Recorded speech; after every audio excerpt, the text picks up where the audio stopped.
I'm 29 years old, living in a small town in Oregon. Since I was a child, I've always lived in the shadow of my older sister, Elise. Elise is 3 years older than me and has long been considered the golden child of the family.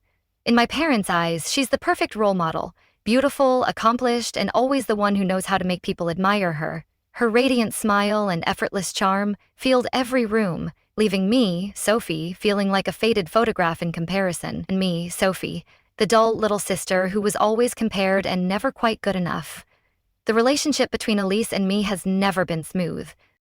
When I was a kid, Elise was always the one soaking up all the attention. If I got an A on a test, Elise would show up with an honor roll certificate, her accolades waved like trophies while my achievements were barely acknowledged. If I asked to hang out with friends, Elise would go out with her boyfriend and my parents would forget all about me, their eyes glued to her as if I were invisible. Elise was the center of our family's universe, and I was just a satellite orbiting around her. "Sophie, why can't you be more like your sister?" Mom would sigh, her words cutting deeper each time, while I sat quietly at the dinner table, swallowing the sting of being second best. But things started to get worse when Elise married Ethan. Ethan was a successful architect, 4 years older than Elise, and he made it clear from the beginning that he didn't want kids. He said this up front when they started dating, but Elise convinced herself she could change his mind after they got married. She kept telling herself that Ethan was just saying that, and that he'd come around eventually. "I'll see how wonderful a family could be," she'd say confidently to Mom, her voice brimming with naive optimism. They got married in a lavish ceremony where I was asked to be a bridesmaid, but was forgotten amidst the endless congratulations for the bride and groom. Elise beamed in her white wedding gown, laughing like her life was a fairy tale, her every move drawing gasps and admiration from the crowd. I stood beside her holding a bouquet of roses and forcing a smile, my heart sinking as relatives bypassed me to shower her with praise, barely noticing my presence. 3 years later, in 2023, Elise's marriage began to crumble. Ethan remained firm on his stance that he didn't want children, and that became the source of endless arguments. Elise, who desperately wanted to be a mother, started to unravel when she realized Ethan had no intention of changing. She said to me one night as we sat on the deck, the cool night air heavy with her bitterness, "Ethan is selfish. He only thinks about himself. He doesn't understand what it's like for a woman who yearns to hold a child in her arms." I just sat there, not knowing what to say, my mind racing with the weight of her words, knowing she'd ignored Ethan's stance from the start. The truth was, Elise had known all along that Ethan didn't want kids, but Elise always believed she could change everything, from her husband's wishes to the entire family's perspective. "I thought love would be enough," she'd confessed tearfully to Mom over coffee, her voice cracking as if the world had betrayed her. And when that didn't work, she started blaming everyone around her. One morning, I got a call from Mom. Her voice was filled with frustration. "Do you know what's going on with Elise? Ethan has filed for divorce."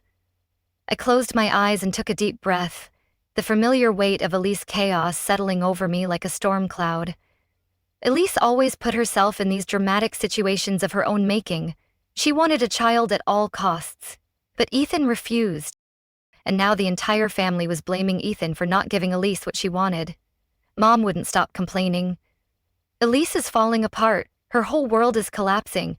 You need to be there for your sister right now." "Why is it always me, Mom?" I asked, my voice trembling with years of pent-up frustration. "Why do I have to fix her messes when she never even sees me? Sophie, don't be so selfish." Mom snapped, her words a sharp reminder of my place in the family hierarchy. I sighed, feeling the weight of it pressing down on my chest.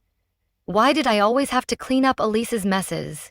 Why did I have to take responsibility for decisions she made herself?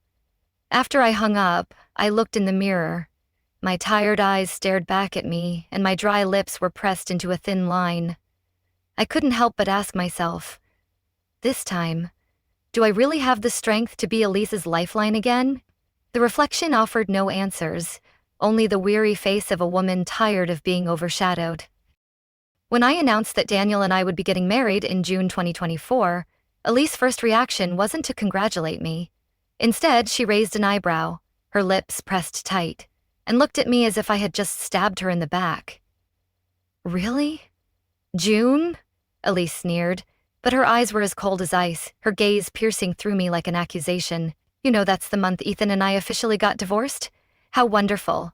You chose the very month when I lost everything to celebrate your happiness. I clenched my fists, trying to stay calm, my heart racing as her words twisted my joy into something sinister. Elise, I planned this before I knew about your divorce. It wasn't intentional. Not intentional? Elise cut me off, her voice sharp and accusing, each syllable dripping with venom. You're always intentional, Sophie. Your whole life you've tried to outshine me. You've always wanted to prove you're better than me. Her words pierced through me like a knife, reopening wounds I'd spent years trying to heal. Elise stood up, storming off, leaving me drowning in a wave of guilt I didn't deserve. You'll regret this, Sophie, she called over her shoulder, her voice a chilling promise of retribution. A few weeks later, I got a message from a distant relative. Sophie, did you really ruin Elise's marriage? Did you really convince Ethan to leave her so you could take everything? My heart clenched, the accusation hitting like a slap I hadn't seen coming. I had no idea what they were talking about. I never interfered in Elise and Ethan's marriage. We weren't even close enough for me to have any influence over Ethan's decisions. But the rumors kept spreading. Elise had told the family and relatives that I was the one who destroyed her marriage. According to her, I had secretly met with Ethan, confiding in him about how much I wanted to have children before she did.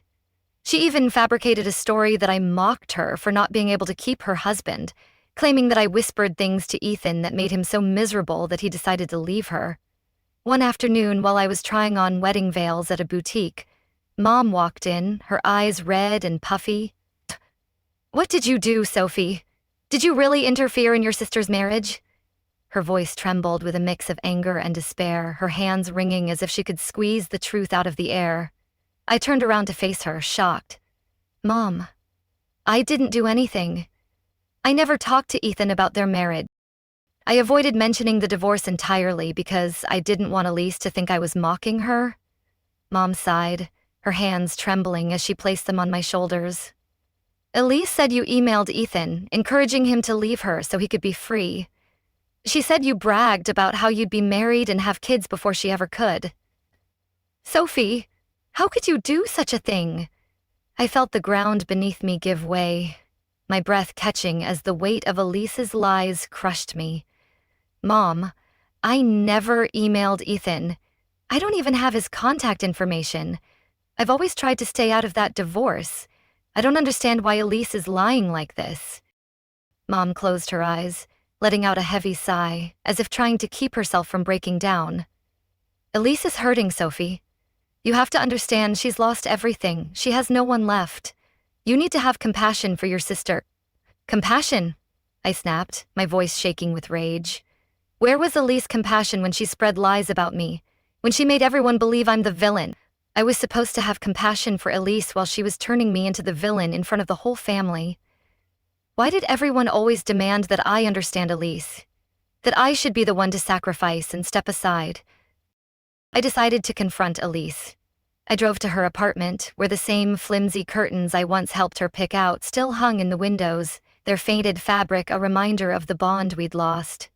The door opened, and there stood Elise, her eyes red and swollen but her posture defiant, as if she'd been waiting for this fight. What are you doing, Elise?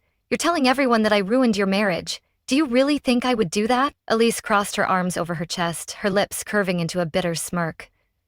You didn't do anything? Then why did Ethan leave me right when you started planning your wedding? Why did he say he wanted freedom, a fresh start, right when you and Daniel announced your wedding? Her voice was laced with accusation, her eyes narrowing as if she could will her lies into truth. You're imagining things, Elise. I didn't say anything to Ethan. I'm not the reason he left you. Oh, really? You've always been jealous of me. Your whole life, you wanted what I had. And now you have it all.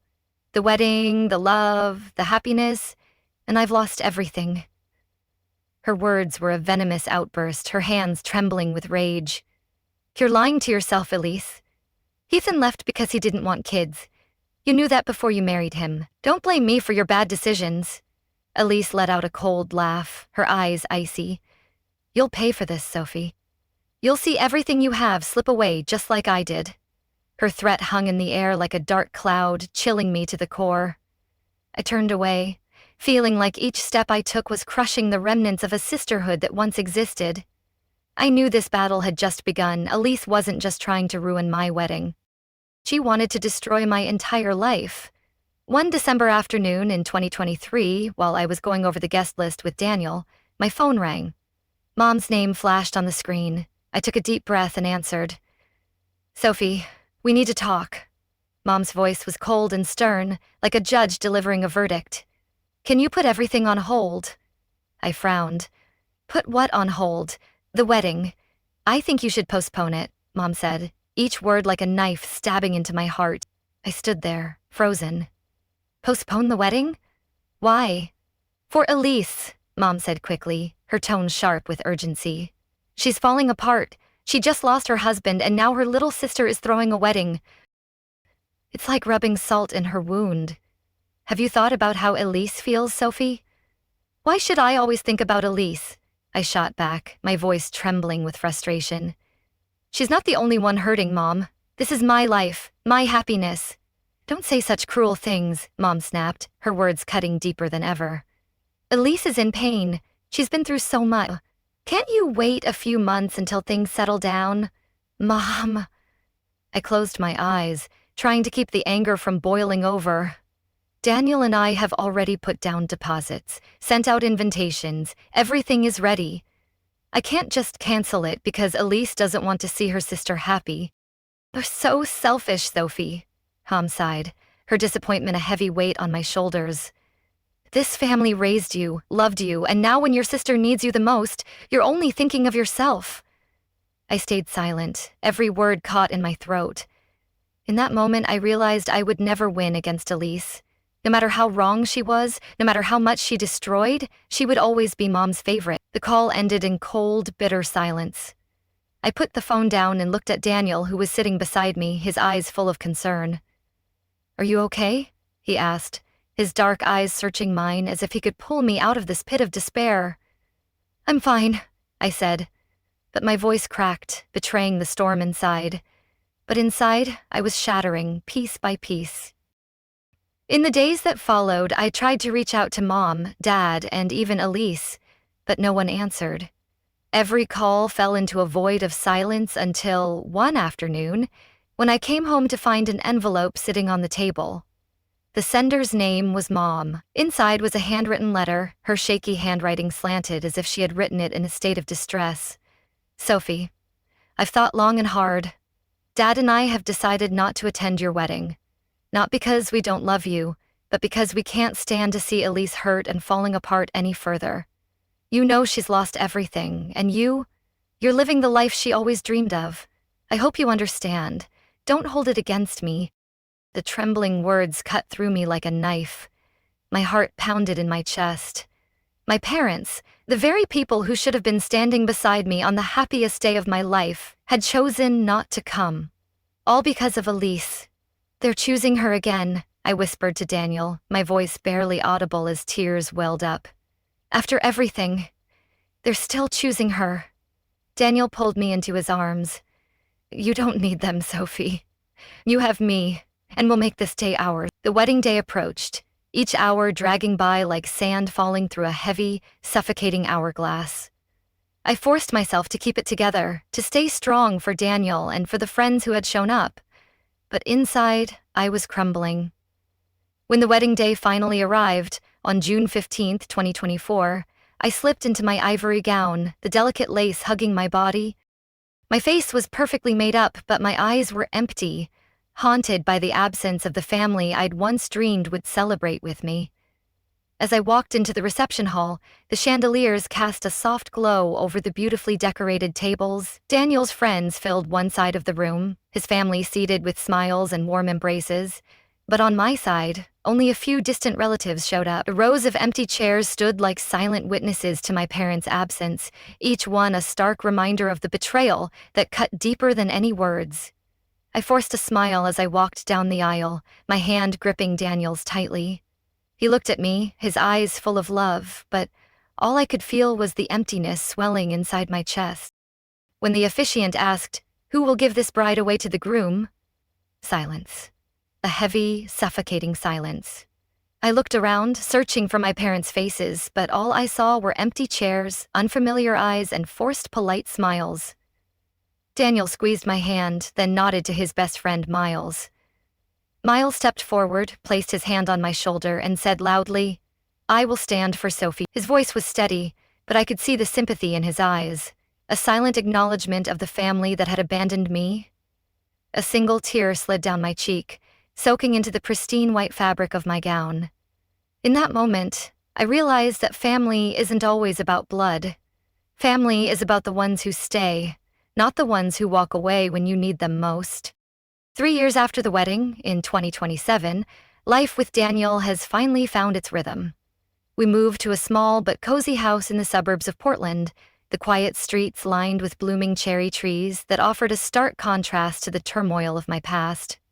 Every morning, I wake up to the sound of birds outside the window and sunlight streaming through the curtains. A kind of peace I never had when I lived close to my family. My relationship with Mom, Dad, and Elise completely disintegrated after the wedding. I no longer speak to them. The occasional check-in calls gradually stopped and eventually disappeared.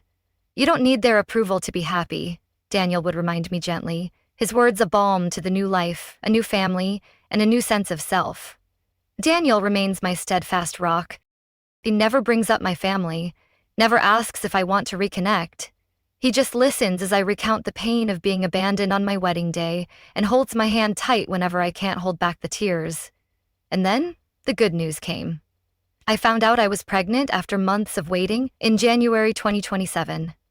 Daniel lifted me up and spun me around the living room. He kissed my forehead, his eyes shining as if he had just received the most precious gift in the world. "From now on, our family will have a little angel," he whispered, his voice filled with love, his hands resting gently on my belly as we stood in the glow of our new beginning. I decided to share the news on social media. A simple photo. Daniel and I holding the ultrasound picture, our smiles unable to hide our happiness. I didn't think Elise and my parents would see it. I had blocked them long ago and moved to another city. But less than an hour after posting, my phone rang. The name flashing on the screen stunned me. Mom. I stood still, my hands shaking, the sight of her name a jolt that sent my heart racing. Daniel looked at me, concerned. "Do you want to answer?" I shook my head, but the phone kept ringing, its insistent buzz a reminder of the past I'd tried to leave behind. Finally, I sighed and pressed the answer button. "Sophie," Mom's voice came through, emotional but still cold, like a winter wind that carried both nostalgia and pain. "Did I saw your post? You're pregnant, aren't you?" I tried to keep my voice calm. "Yes." "Oh my God, Sophie, that's wonderful news." "I'm so happy for you," Mom said, but I could hear the tension in her voice, a forced warmth that didn't reach her words. "Thank you," I replied shortly, hoping to end the call as quickly as possible. But Mom wasn't going to let me off that easily. "You know, Elise has been trying to have a baby for 3 years, Mom continued, her voice slow as if she were choosing every word carefully, each syllable laced with an agenda I could feel coming. "But the doctor just confirmed that she can't have children. You have no idea how devastated she is."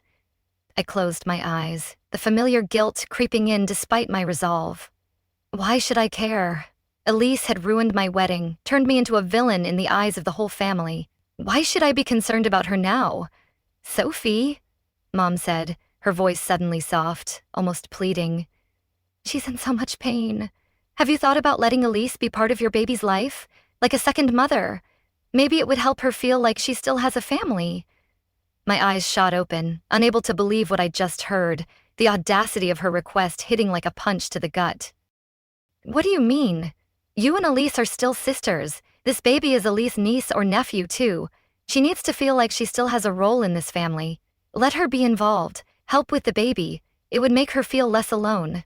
"I can't believe this," I said, my voice trembling, anger and disbelief warring within me. "You're asking me to share my child with the woman who tried to destroy my life just because she can't have one of her own?" Mom sighed. "Sophie, don't be selfish. Elise has lost everything.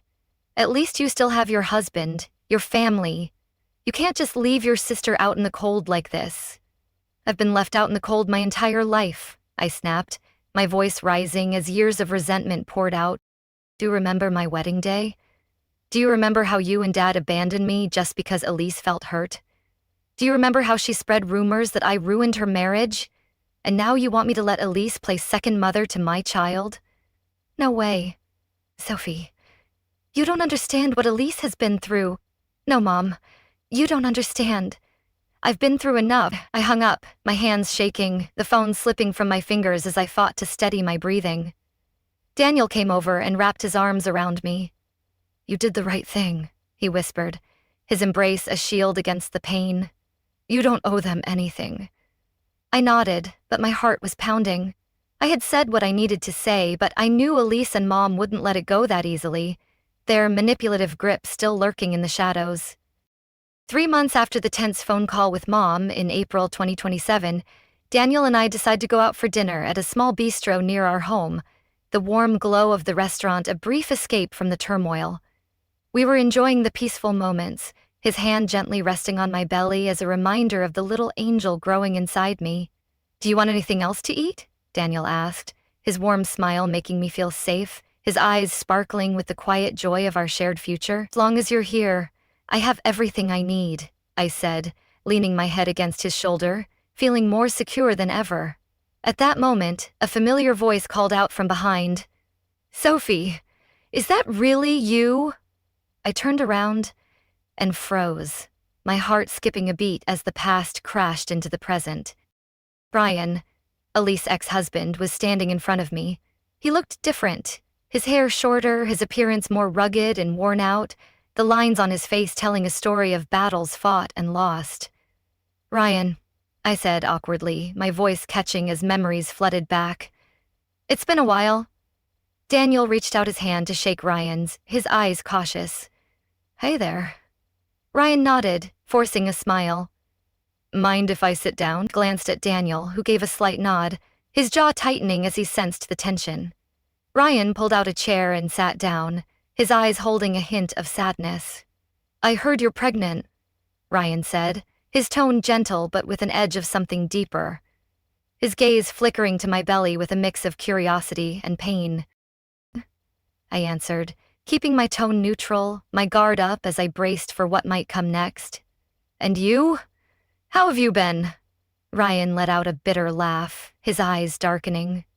Elise is still telling everyone that I left her because I didn't want kids, isn't she? I stiffened, the accusation stirring the embers of old wounds. What do you mean? Ryan picked up his teacup, swirling it around in his hand. She's still going around telling everyone that I walked out on her because I refused to have a baby, right? I nodded. That's what Elise said. Everyone believes that you rejected her, and that's why she fell apart. Ryan let out a hollow laugh, the sound sharp and bitter, cutting through the cozy ambiance of the bistro. I've kept my mouth shut for 3 years, thinking it was the best way to protect Elise's reputation, but now I realize she's been using me, turning me into the villain all this time. Daniel frowned, his protective instincts kicking in. What are you talking about, Ryan? Ryan placed the cup back on the table, his eyes burning with a fire that threatened to expose every lie. The truth is, Elise stopped taking her birth control without telling me. She tried to trap me with a baby to force me to stay. My heart pounded in my chest. I stared at Ryan, unable to believe what I was hearing, the revelation hitting like a thunderbolt. Are you serious? Elise actually did? Ryan nodded, a bitter smile playing on his lips. She admitted it during a fight.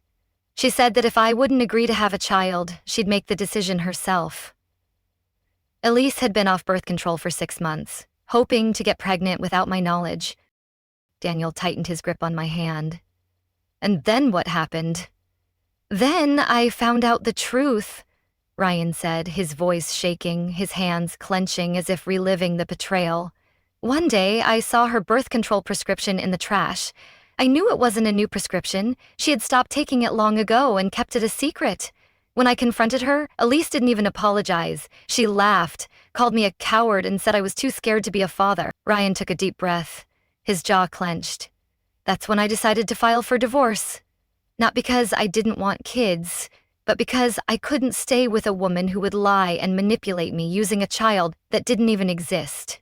I sat there, stunned, every word Ryan said cutting deeper into my mind, unraveling the carefully crafted narrative Elise had spun. Elise never said any of this, I murmured, a chill running down my spine. She always told everyone that you left her because you didn't want kids. Ryan let out a dry, bitter laugh. She didn't want people to know she was the one who tried to manipulate me, so she made me the bad guy, the man who refused to be a father and abandon her in her time of need. Daniel shook his head, his eyes filled with anger. She's been manipulating everyone, including Sophie's family. Exactly, Ryan nodded, his voice heavy with the weight of truth. Elise is an expert at turning a story into a drama where she's always the victim, and I let her keep playing that role for 3 years. I felt like I was sinking into a dark abyss. Everything was starting to make sense. Elise hadn't just ruined her own marriage. She had deliberately manipulated everyone to turn me into the villain. Elise once told me that I was the reason you left her, I said, my voice shaking, the betrayal cutting deeper with each word. She told everyone that I persuaded you and made you change your mind. Ryan frowned, his expression a mix of shock and disgust. That's a blatant lie, Sophie. I never thought of you that way. We never even had a deep conversation. She's just trying to blame someone else instead of facing the truth about herself. Daniel turned to me, his eyes full of concern. Do you know what this means, Sophie? I took a deep breath, feeling the coldness spread through my body. The truth, a bitter pill that solidified my resolve. Elise hadn't just ruined my wedding. She had carefully constructed a web of lies to cover up the fact that she was the real betrayer in her own marriage, and I was done being her scapegoat. A week after the shocking conversation with Ryan, in May 2027, I still couldn't shake the storm of thoughts swirling in my head. His words kept replaying like a broken record. Elise deliberately stopped taking her birth control to trap her husband. She created a tragic story to make everyone feel sorry for her, while I was painted as the ruthless sister who destroyed her life. Daniel tried to reassure me, but I knew the storm was far from over, the weight of Elise's lies pressing down like an unrelenting fog. And I was right. One morning, as I was sitting at the dining table, sipping herbal tea to calm my nerves, my phone rang. Evelyn, Daniel's mother, was calling. Hi, Sophie. Her voice was gentle, but there was a strange undertone, a hesitancy that set my nerves on edge. I just wanted to check in and see if you're okay. Of course, Evelyn, I said, frowning, my grip tightening on the mug. Why? Did something happen? Evelyn hesitated, her pause heavy with unspoken concern. This morning, I received a message from Elise. She said you blocked her number and refused to talk to the family. She's worried about you and said you're very stressed and might not be healthy enough to take care of the baby. It felt like a bucket of ice water had been dumped over my head, the audacity of Elise manipulation sending a shiver down my spine. Elise said that. She also sent me a long text about what happened in her marriage to Ryan, Evelyn continued, her voice calm but laced with suspicion. She said that Ryan cheated on her and that you sided with him instead of your own sister. I clenched my fists, my nails digging into my palms until it hurt, rage bubbling beneath my calm exterior. Evelyn, that's a complete lie. Ryan didn't cheat on Elise. Elise stopped taking her birth control without telling him. Evelyn was silent for a long moment, then sighed. I believe you, Sophie, but Elise is spreading very different stories, and she's not just reaching out to me. A chill ran down my spine, the realization of Elise's reach tightening my chest. What do you mean? She contacted your property manager, Evelyn said, her voice dropping as if revealing a dark secret. Elise pretended to be your sister and told them that you're having serious psychological issues and might not be able to keep up with the mortgage payments.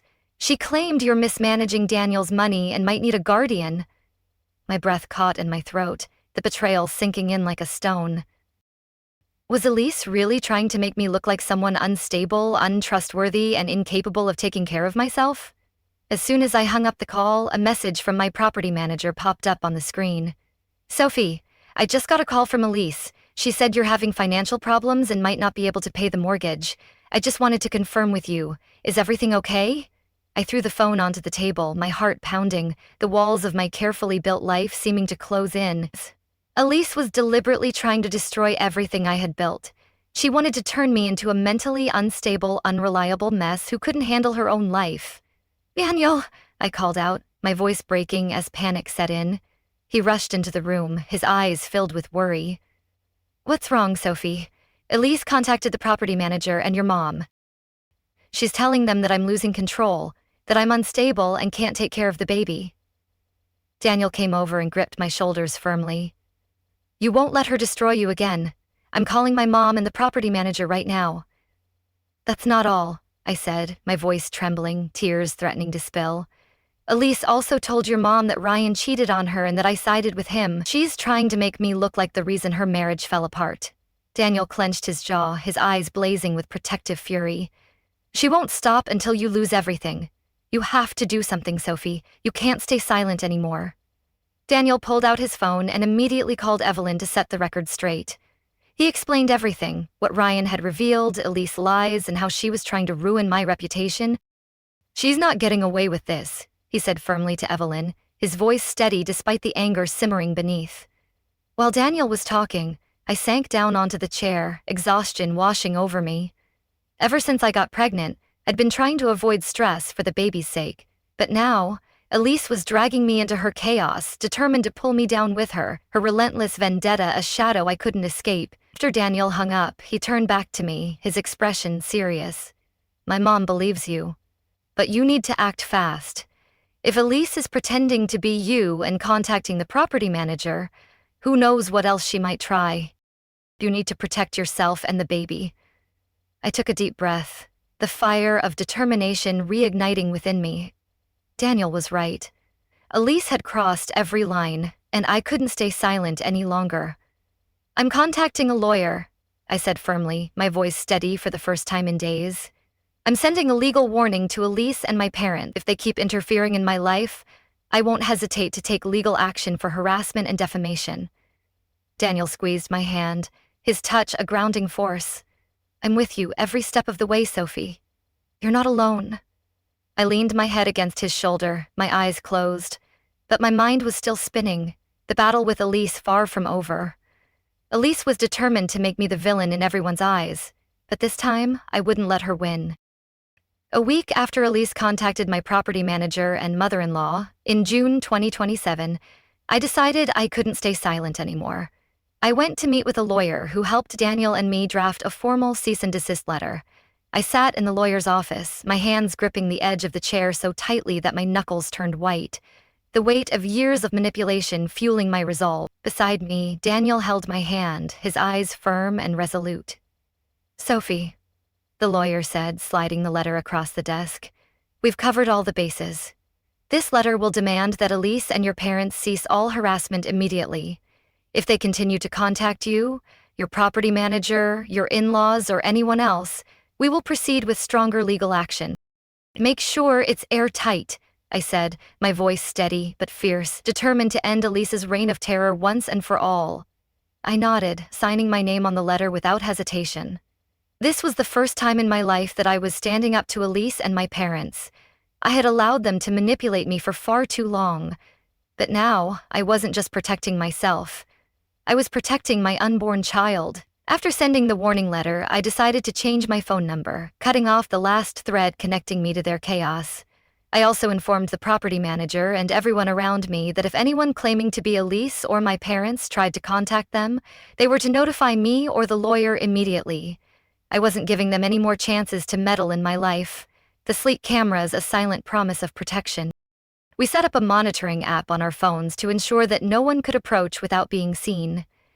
The sense of safety slowly started to return, the quiet hum of the system a reminder that I was finally taking control. But I still couldn't shake the feeling that Elise wasn't done yet, her shadow lingering like a storm on the horizon. One evening, as I lay on the couch, my hand gently rubbing my belly, Daniel walked into the living room. He handed me a glass of fresh lemonade and sat down beside me, his presence a steady anchor in the turbulence. "Are you feeling any better?" he asked, his eyes filled with concern, his voice soft but laced with worry. I let out a deep sigh. "I still feel like there's a heavy weight on my chest. I don't understand why Elise hates me this much. She had everything, our parents' love, everyone's attention, but she still can't stop attacking me." Daniel gently squeezed my hand. You know, Elise was never satisfied with what she had. She always wanted more, even if it meant stepping on others to get it. But this time, you did the right thing. You stood up for yourself. But she's still my sister. I once loved her so much. I once wanted to share everything with her, the good and the bad. But now, she feels like a complete stranger. You're not the one who broke that bond, Daniel said firmly, pulling me into his arms, his warmth a shield against the pain. You've done everything you could.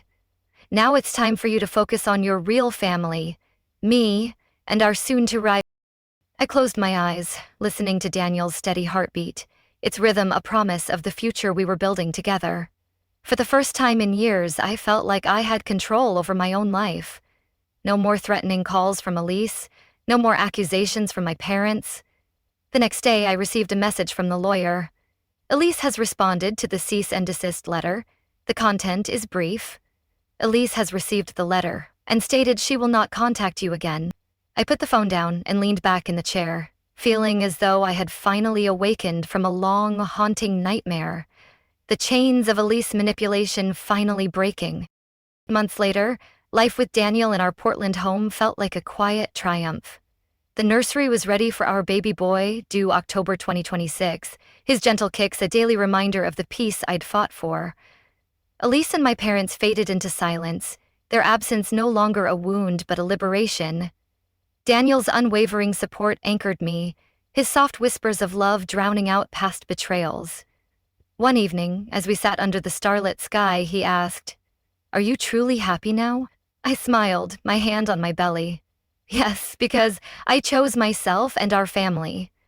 Sophie's journey shows that breaking free from toxic ties takes immense courage, yet it paves the way for true healing. Have you ever had to distance yourself from family to find your peace? What strength did you draw upon to make that choice? Share your stories in the comments and let's inspire each other to embrace our worth. Follow for more stories of resilience and renewal.